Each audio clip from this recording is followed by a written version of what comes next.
There we go. Hello, everyone. Welcome to one of our winter break fun streams. So the next couple of weeks, After School Club is taking a little bit of a break because school's on winter break right now, and the programs team is doing some fun stuff. All this week we're gonna do at 2. I'm gonna be here. I'm Bree, by the way. You can't see my face, just the thing that I have on my table.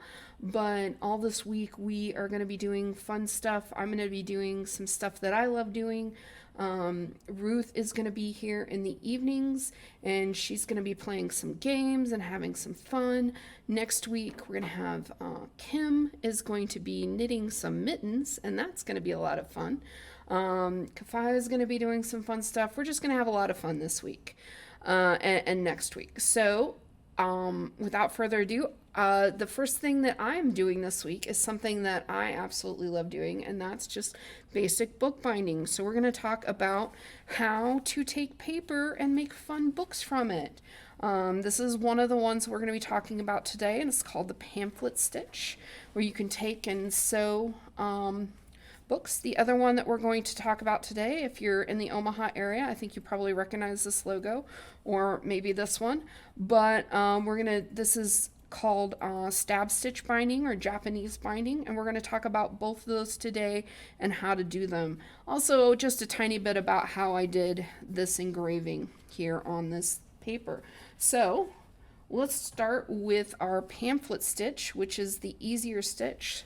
This is probably something that kids can do, but might need some grown-ups help because there are some sharp objects. But let's get our materials out. The first thing we're going to need is paper. So, pulling this off screen, I have paper here that I have cut down from a sketchbook. Just had a cheap sketchbook that I picked up. This is some leftover paper from it. Cut it down to the size I want it. I'll show you more about that. Then we have some sharp objects. So this is an awl. It's kind of pointy. If you don't have an awl, you can use a thumbtack, or if you've got a really sharp ice pick, an ice pick would work. Something that's kind of long and thin. A needle would work, but it's a little harder.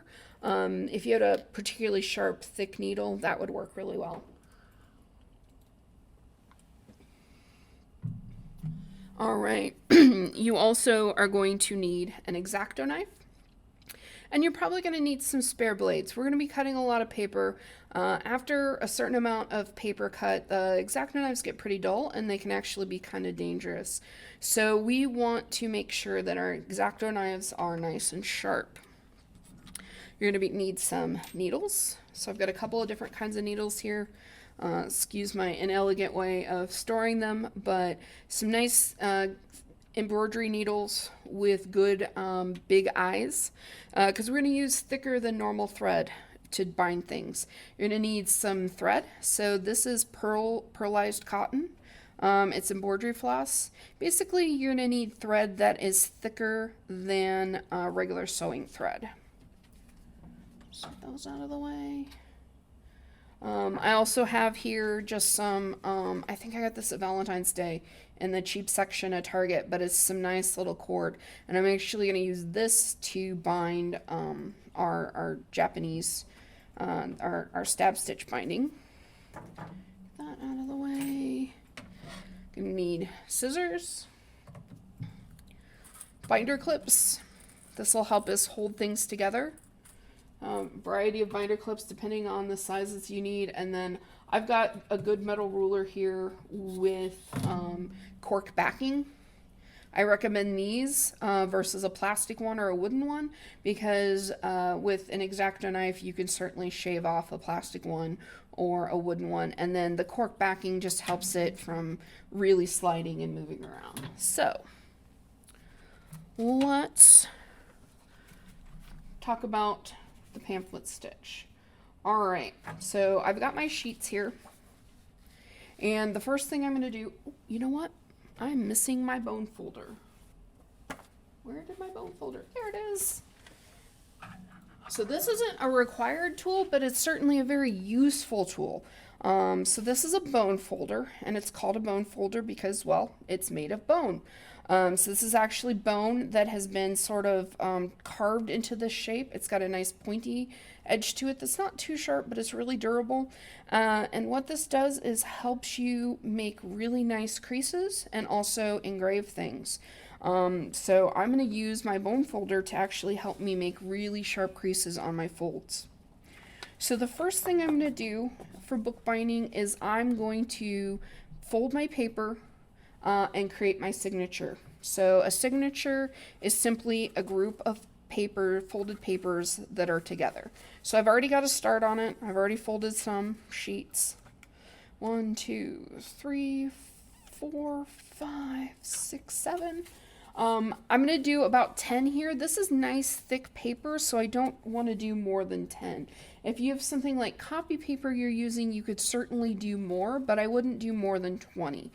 Pamphlet stitch is a really basic stitch, and it kind of lends itself more towards thin one signature versus multiple signatures.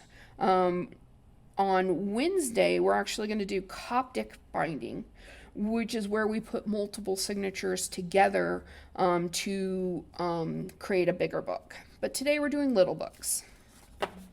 All right, so I'm going to show you how you do that. I'm taking my bone folder and I'm helping kind of brace it so that I get nice even edges. And I'm not super worried. I don't want it to go crazy out of the way, but I'm not super worried about getting my perfect edge because I'm going to trim this down after we sew it. So I've got it start the fold. I'm going to use my bone folder. I'm going to press, and now I've got really nice sharp edges. If you're a person who loves wrapping presents and you like really nice tidy wrapped presents, a bone folder can help you get those really nice creased edges. So bone folder has multiple uses. All right, let's get these, and I'm folding these kind of one at a time. Again, just because it's really thick paper, I probably wouldn't fold more than a couple of sheets at a time. If you've got thinner paper, you can do certainly do more sheets at a time. Put that one.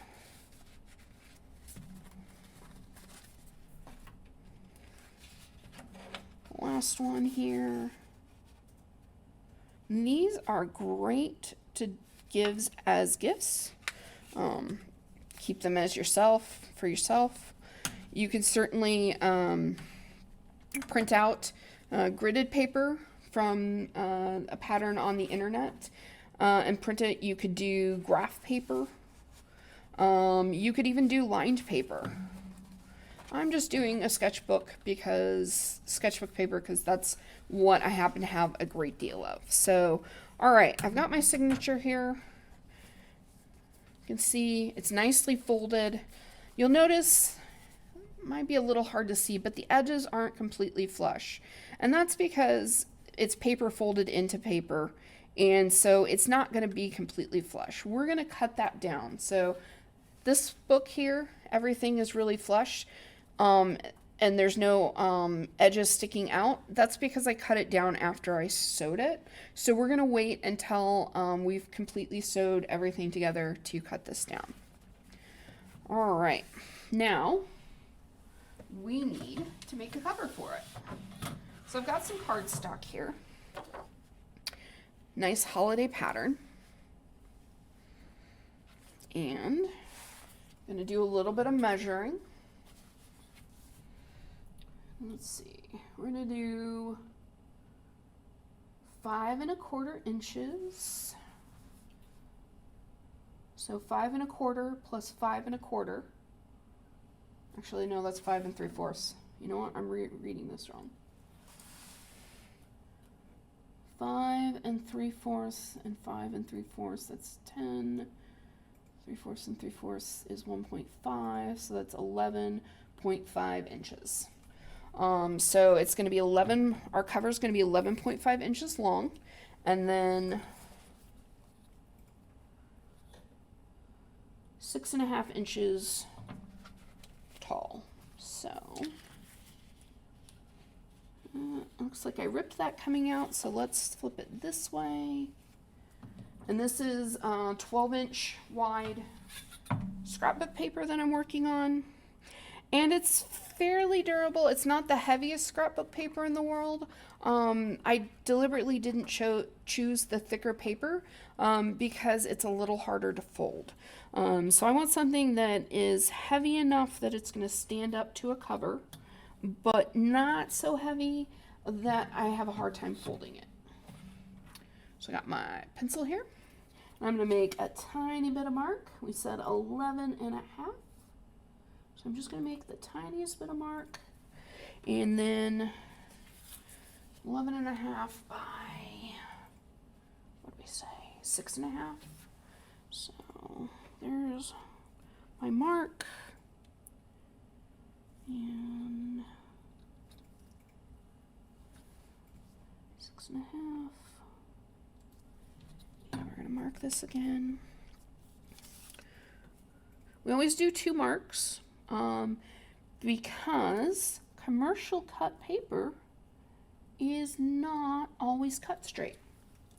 So you always do 2 marks so that you get the 2 ends, and you can hopefully get something that's fairly square. All right, so let's talk about X-Acto knife safety. First of all, like I said, metal ruler so that I'm not accidentally shaving off a piece of the ruler with it. Second thing is that the cork back really does make a difference because I don't want it to slip and slide. Third thing, nice sharp X-Acto knife blade. I just changed this blade, so it's really nice and sharp. Then the other thing I'm going to do is, right now I'm seated, but to cut things, I always like to stand up and be on top of them so that I have better control of what I'm doing. So I'm going to do that. Just stand up here, put this in the camera, and I've got my mark, and I'm going to set my blade on my mark, and I'm going to move my ruler in place, and then I'm going to find my other mark, and I'm going to set my blade on top of it and move my ruler in place. And the reason why I'm doing this is because you have to account for the width of the blade. It's not huge, but it is a little bit of width to it. So I want to make sure that when I cut, I still get the measurement that I need. So I've already started getting my hands in position. I'm using my left hand, and I'm bracing, and I'm really pushing down on the ruler. I'm going to use my right hand that I'm cutting with, and I'm going to put it against the edge of the ruler, and I'm going to press towards the edge of the ruler, and I'm going to carefully make a single mark. Just run a single thing here. Did it come? Not quite. So I'm going to just run it through one more time. There we go. And I want to just do single strokes. And if you've got a good sharp blade, it should go through in 1, maybe 2 passes. Don't try to cut things through in one single go. Don't press really hard. Make multiple passes. And that way you aren't cutting yourself. All right, let's get the ruler out of the way. Oh, you know what? We forgot to cut it down, so let's get our big ruler back. We said 11 and a half. I've already got one mark. Let's mark the other one.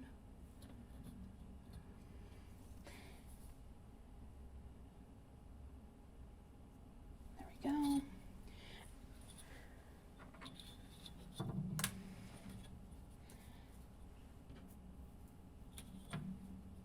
And one of the fun things that you can do is, if you've used our laser cutter here at Do Space, you can do the same thing that I'm doing now by hand. You can actually do that with our laser cutter using a pattern in Illustrator. And I'll talk about that a little bit more when I get to the snap stitch binding, because I actually cut that with the laser cutter. The nice thing about using the laser cutter versus cutting it by hand is that you can get things that are very exact. The other thing is that I really like to do things with rounded corners, and it's really hard to cut rounded corners by hand, but it's really easy to cut them on the laser cutter. So I frequently will do things with rounded corners and cut them on the laser cutter. All right. Set that aside to put in the recycle bin. We've got our cover. So we're gonna fold this, I'm gonna flip this around. I'm gonna set this. We're actually just gonna do this. Bone folder.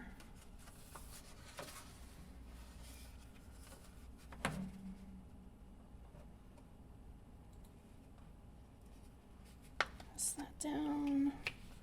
Use that. Give it a nice straight burnish. There we go. All right, so I've got my cover. This goes on my signature. There we go. We've got the basics of our book already.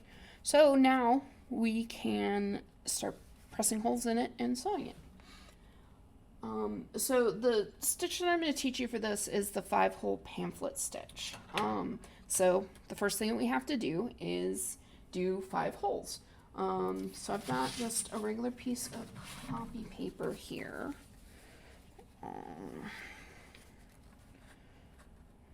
Measure that. Just need to cut that down. We're going to make a template to press to poke the holes in.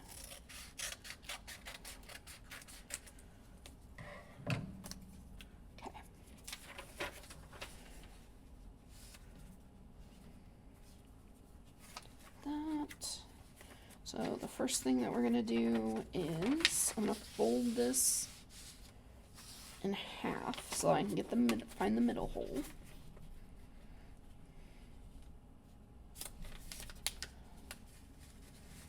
Doesn't have to be perfect, but there we go. I'll get the middle hole.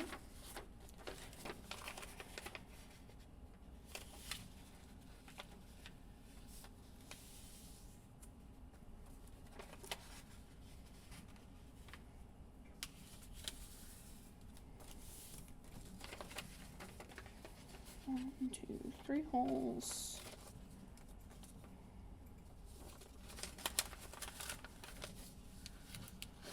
This might be too many. We'll see.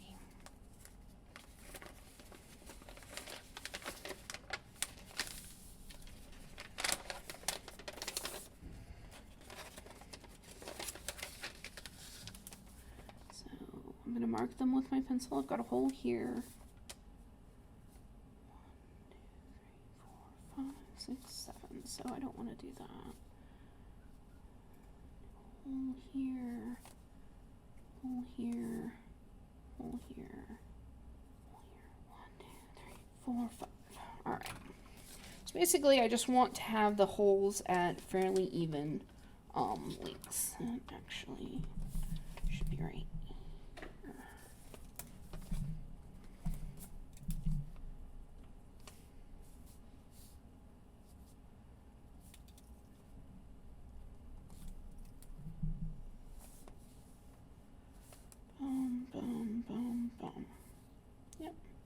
And I want to make sure that the final holes are more than about 1/4 of an inch from the end. So this should be really good. All right. Got my template. Got my plan. Don't need all of this extra paper.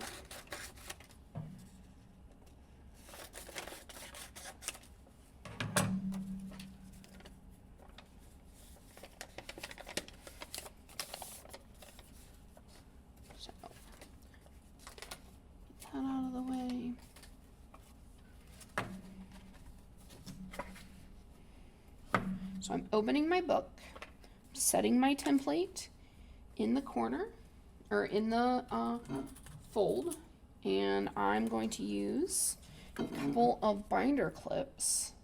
So where the binder clips come in, I'm going to binder clip my template down so that it doesn't wiggle. Okay, just like that. All right, this is where we start using the awl or your sharp pointy thing. I want to caution you, be very careful with this. These are very sharp. You don't want to end up in the emergency room right now. So be very, very careful with this. Be very careful how you poke things. Also, have some kind of protective mat.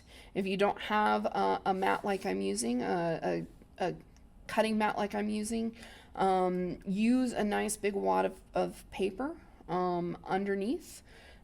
Use a piece of board underneath. Don't poke holes in your family's table. Don't poke holes in your desk. Be very careful. So we're going to take the awl, and I'm going to start in the middle, and I'm going to put my hole through, and I'm going to make sure that my fingers are out of the way. It's very important. And I'm just going to give it a little firm press. Adults, this is probably where you might have to help your kiddos. But I'm making sure that it's coming through the spine. Let's get this where y'all can see it. I'm making sure it's coming through the spine. I'm going to press it in. Give it a nice, good press. All right, one. Let's do this one. Two.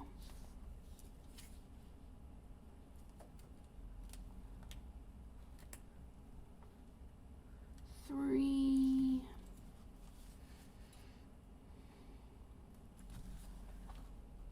And this might take a little bit of practice to hit the spine.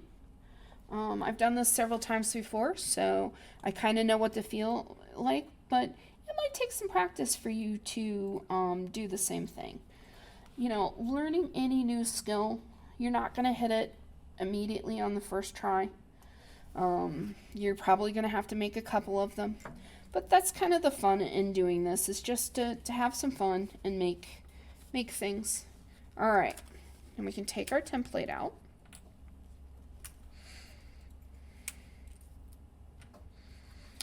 But I'm going to go ahead and put the binder clips back, just because it's a little easier to sew this if things aren't wiggling about. And if you've ever tried to work with multiple sheets of paper at a time, you know they have a habit of wiggling about. So we're going to put the binder clips back on here. All right. Got our holes pressed.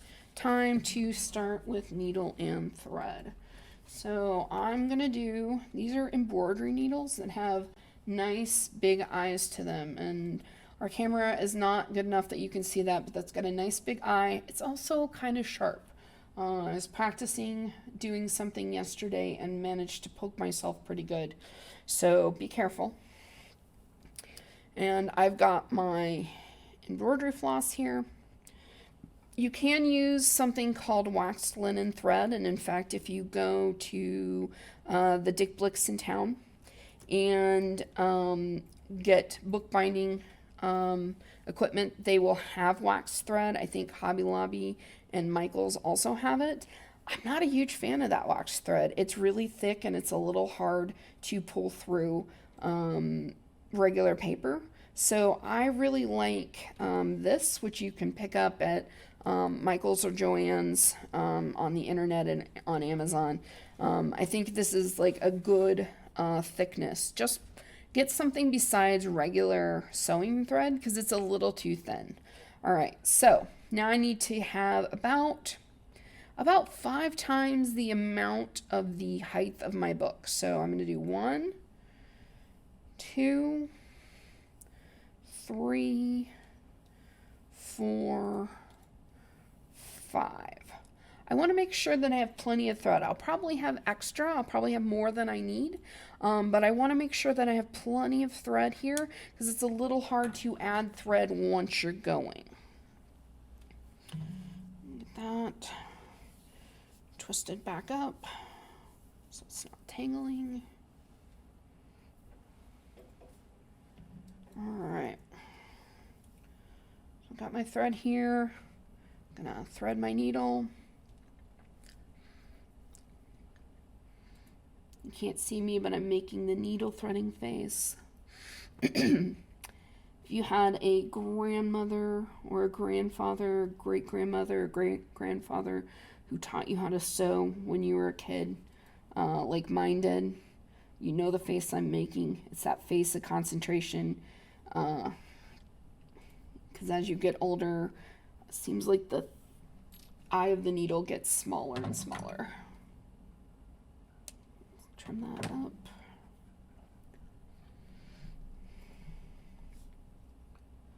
You can get a needle threader. I just didn't think to go and grab one. So be a second.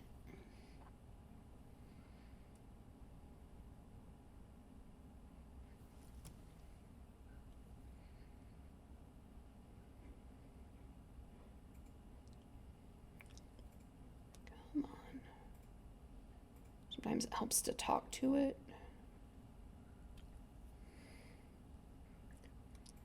Maybe give it a little bit of a lick. I don't know. Wash your hands before you do that. It's a good idea when you're doing book arts, when you're doing paper crafting, to wash your hands anyways. You don't know what kind of oils or smudges or things that you have on your hands. So it's a good idea to, if you're going to do stuff with paper, to go ahead and wash your hands before you start. That way your paper stays clean. Haha, there we go. All right. That took longer than expected. Okay. So I've got my needle threaded. I'm not putting a knot on the end of it. It's not doubled up. I just have it a little bit of a tail hanging out there. All right. So there's two ways that you can do this. You can start from this end, which means that the the knot and the tail will be on the outside of the book. Or you can start from this end, which means the knot and the tail will be on the inside of the book. It's really up to you. It's your book. You can decide if you're using particularly pretty thread, or maybe you are making your holes a little bit bigger and using ribbon or twine. Maybe you want to have it on the outside. It look really nice that way. Maybe you're doing something with gold cord.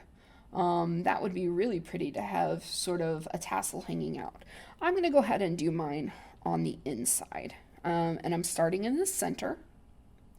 And I'm pushing it forward into. And I'm going to leave a little bit of a tail. And I'm going to put my thumb on the tail. And this is going to take some practice and a little bit of dexterity. So if you've got kind of younger kids who haven't quite managed that hand-eye coordination yet, you probably might need to help them. But I'm going to make sure that I want some tension here because I want my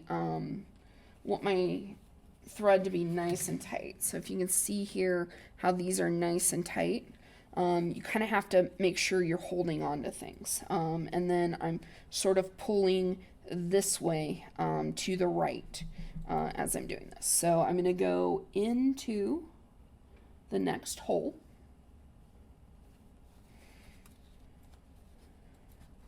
Pull it through, kind of give it a nice tug, go into this hole,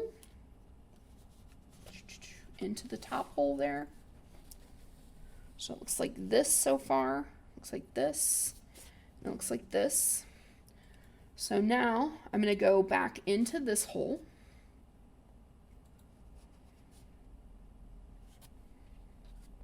Just like this. and I'm going to pull it the opposite direction. So I'm pulling it this way now. So I've got the outside. I'm going to skip the middle hole, and I'm going to go into this fourth hole. And I'm going to pull out so it's nice and tight. I'm going to go in to the bottom hole, not poke myself and my thumb.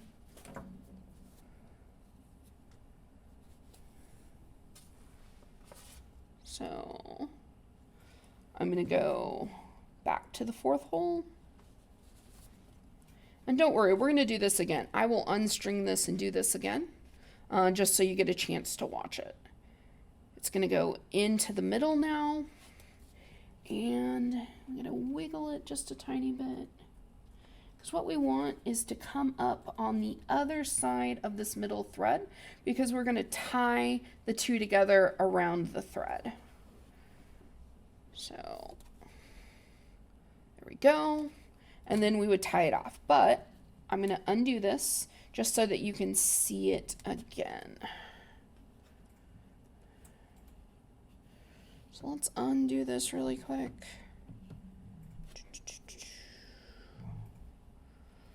Always helps to see things a couple of times. And, you know, if you miss this, it will be available on YouTube.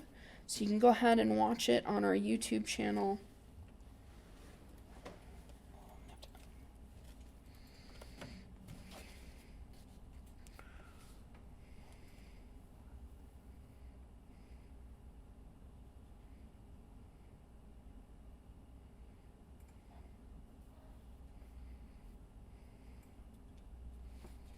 Mm-hmm.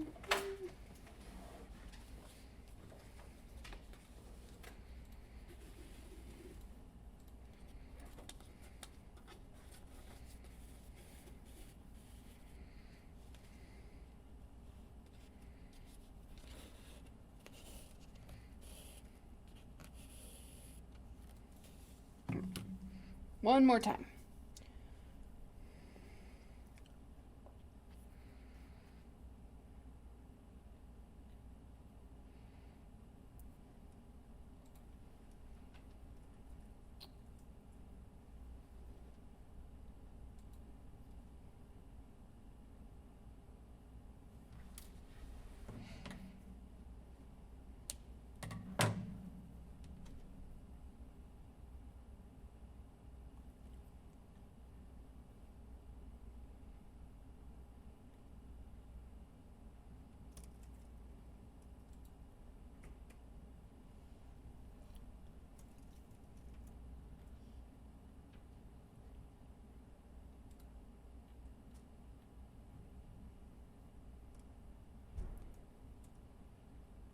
The hardest part of this project is threading the needle, I promise.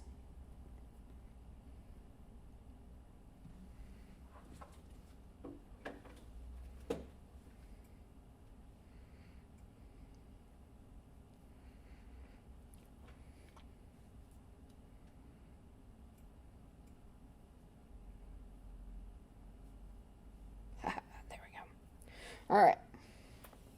So, in through the middle.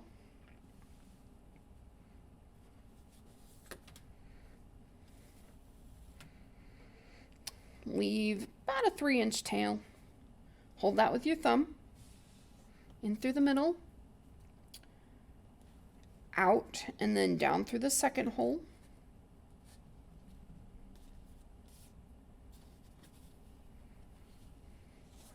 Pull to tighten.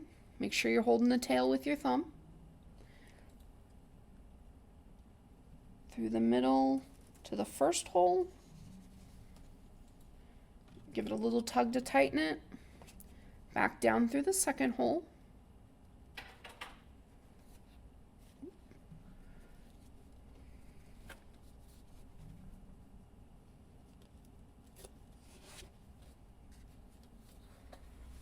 Give it a tug the other direction.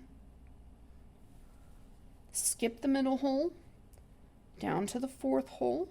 In through the middle.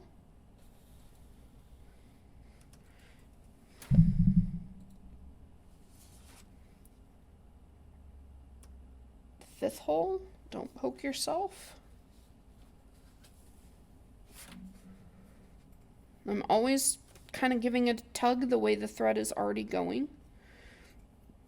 Back through the 4th hole.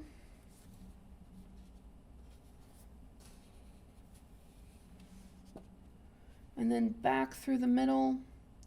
And when I go back through the middle, I want to come up on the opposite side of where my tail is.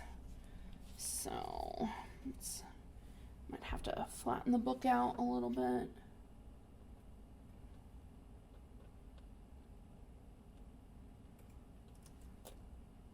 There we go. So opposite side of where my tail is.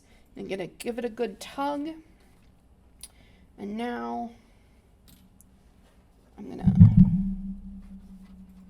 give this a nice tug. I'm gonna do I think it's a surgeon's knot where you do more than one twist. I'm making sure that I'm holding this nice and tight so that the outside stays pretty tight. Give it a nice good knot, and there we go. Nice solid binding. And take my binder clips off now.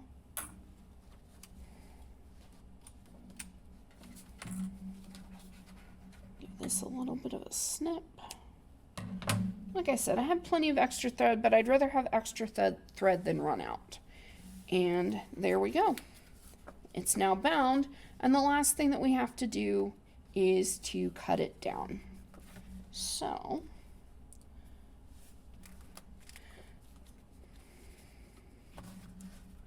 get my ruler out here.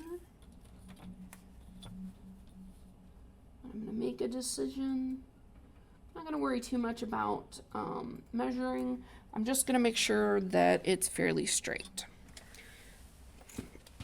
I'm standing up so that I'm up over it, holding the ruler nice and firm, making sure that my blade is flush with this side of the ruler, and I'm just drawing across. And I'm going to do that a lot. This is kind of fun because you just end up with a lot of pieces. And I'm not moving my ruler at all. I'm making sure it's not wiggling. And that's what's going to help keep it straight. Get some of these out of the way. And this is where it definitely helps to have a good sharp blade.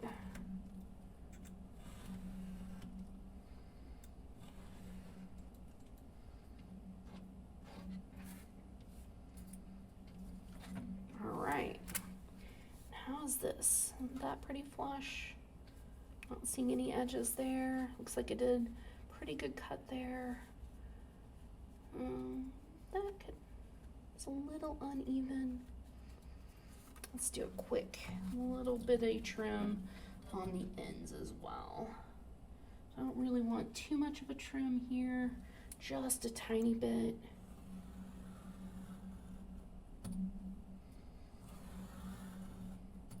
Depends on how much of a perfectionist you are. And you can trim the ends as long as you don't cut through the thread. If you cut through the thread, then you break the binding on the book. But I'm just trimming off a tiny, tiny bit here.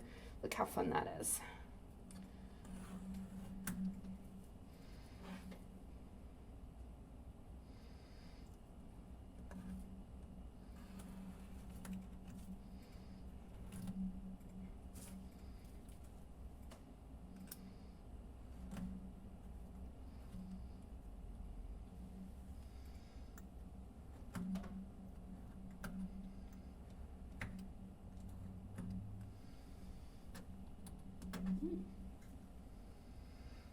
And if you find your X-Acto knife kind of chewing up the paper instead of cutting it, it's probably time to change your blade. And that definitely did that. See if we can get it to fix it.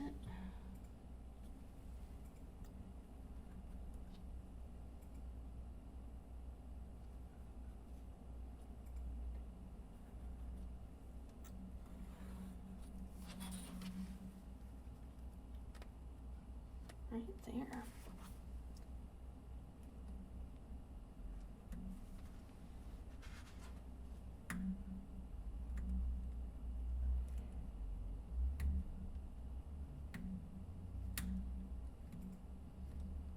All right, there we go. That fixed it. All right, so there we have it.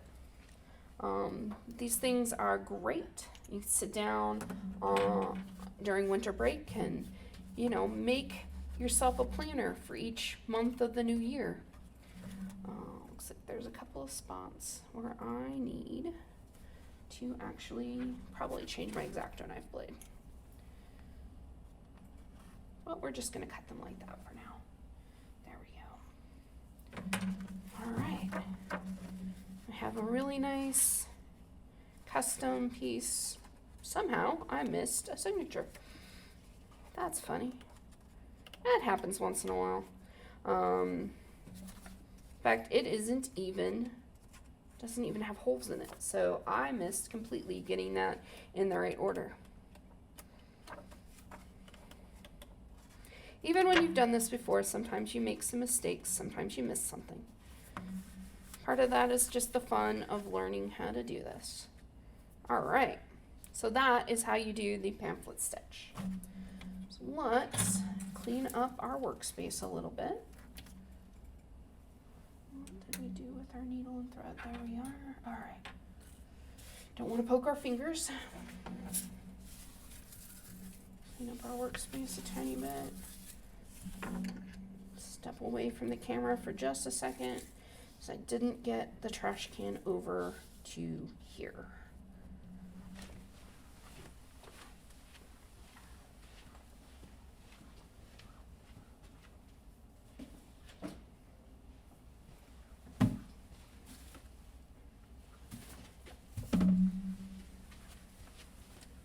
Okay, let's talk about the Japanese stab stitch binding, the stab stitch binding that we're going to do. So the nice thing about stab stitch binding is that you don't have to fold anything. So I'm going to bring our example over. You don't have to fold anything, which means that you can use bigger sheets of paper. You could certainly do this with 8.5 by 11 sheets of paper, because you don't have to, your cover doesn't have to be 11 inches long. You don't have to fold anything. So I'm actually not going to cut these down to size, and the reason why is I'm just going to show you how to stitch it. The reason why is because these have bigger holes in them than what I can poke with an awl. So these have fairly large holes in them. You would use a screw punch tool to make those holes. You could use an awl, but it's a lot harder to do. A screw punch tool you can get on the internet. I didn't have one available because what I do is actually just cut things with the laser cutter. And that is what you're seeing here is that all of this was cut with our laser cutter at due space. It makes things pretty easy to do. Sometimes you get tiny bit of scorching on the edges. This doesn't have any scorching on the edges. Let's see, I think I've got, this is actually, these pages did a pretty good job. There's a little bit of scorching on the edges, but cutting paper on the laser cutter is a really easy thing to do. I just built the template for this in Illustrator. Basically it's a rounded rectangle and 4 holes, and then just cut everything really quickly. It takes about 30 seconds to cut things out on the laser cutter, and I like doing that for this project because I like the look of the rounded edge. I like the larger holes, and then the other reason I can do this is because obviously this is, if you're in Omaha, you know what this school is.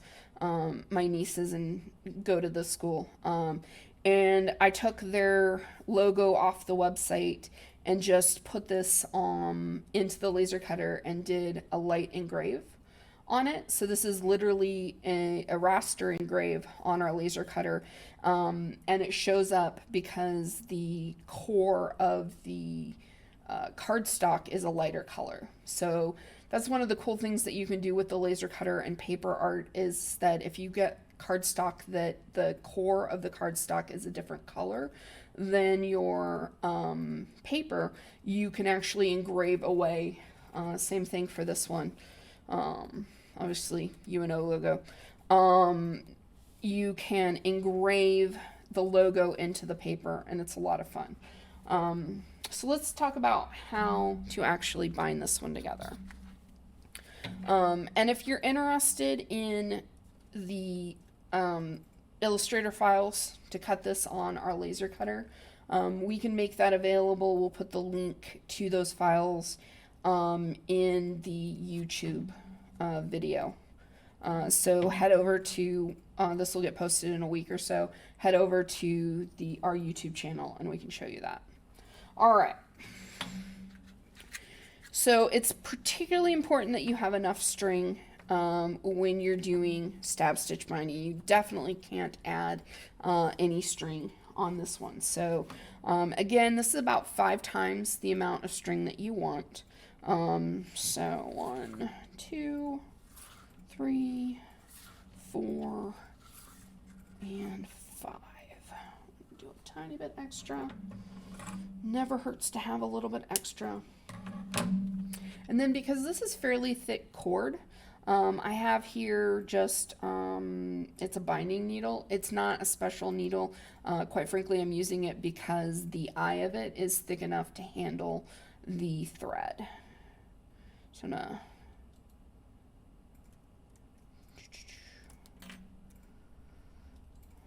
threading needles is going to be my challenge today. Come on, nope. Nope. Don't do that.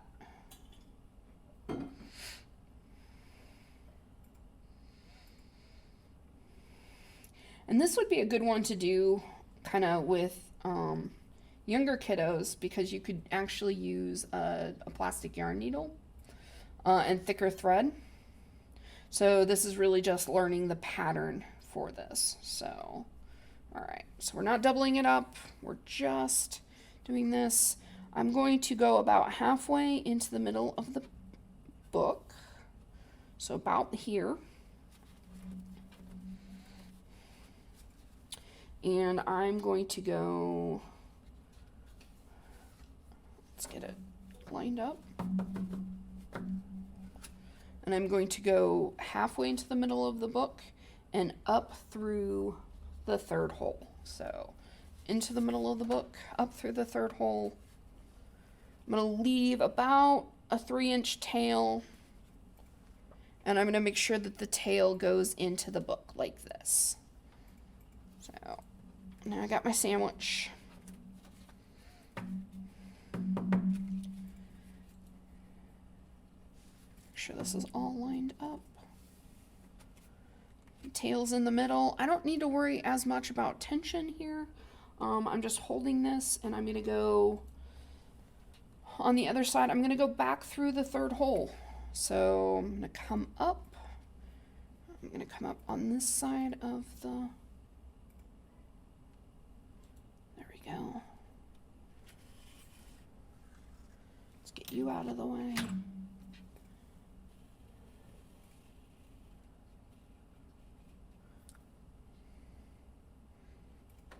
And I'm going to pull.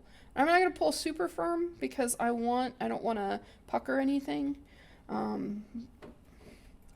But this is what it looks like. So I've got just like this. I'm going to go down through the 4th hole.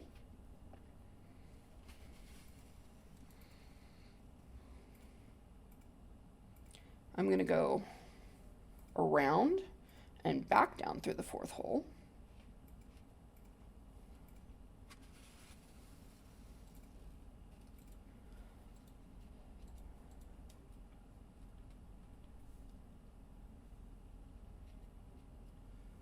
Just give it a tiny bit of a tug. Looks like this.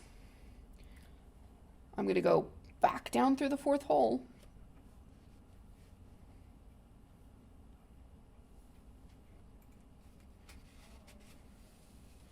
And I'm going to push this like this. So I got this, kind of looks like candy canes. That's why I picked this one. All right, so on the other side, it looks like this. So I'm going to go down through the third hole again. Try not to split my thread.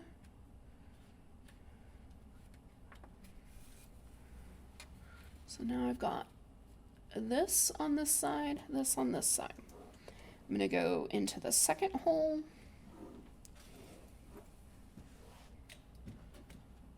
Down into the second hole again.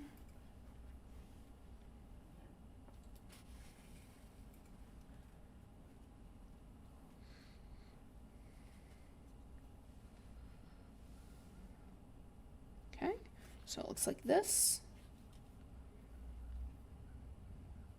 I'm going to go up through the first hole.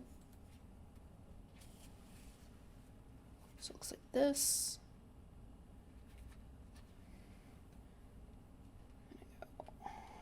Loop through, go up through the first hole again.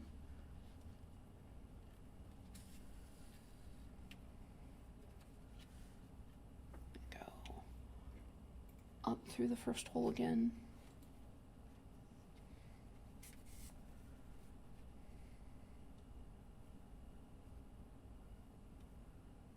Down into the second hole.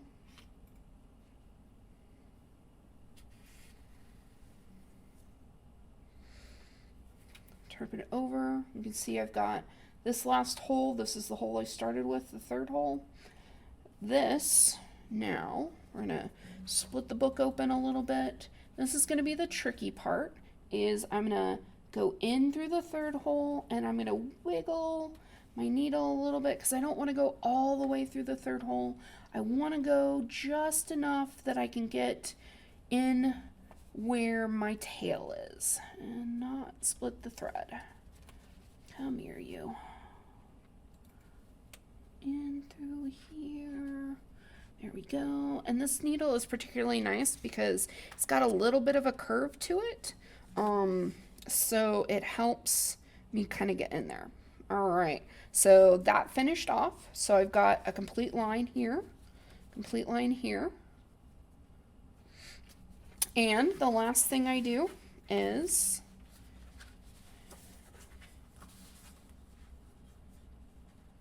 use a surgeon's knot. I think that's a surgeon's knot, and give it a little bit of tug and tie it off. Again, I have more thread than I need, but that's okay. I'd rather have more than less. Get that out of us. And there we go. Now we've got a bound book. This is great because you can stack a lot of paper into this one. All right, so that is the stamp stitch. And if you want to learn more about that, there are some great books on this, or you can do what I did, which was actually learn them from YouTube. That's all that I have time for today. Tomorrow, I think we're drawing in Illustrator. But if you're interested in more bookbinding, join us on Wednesday. I'll be talking Coptic stitch and making sketchbooks. It's pretty exciting stuff. Have a good holiday, and I'll see you again tomorrow. Where's my mouse?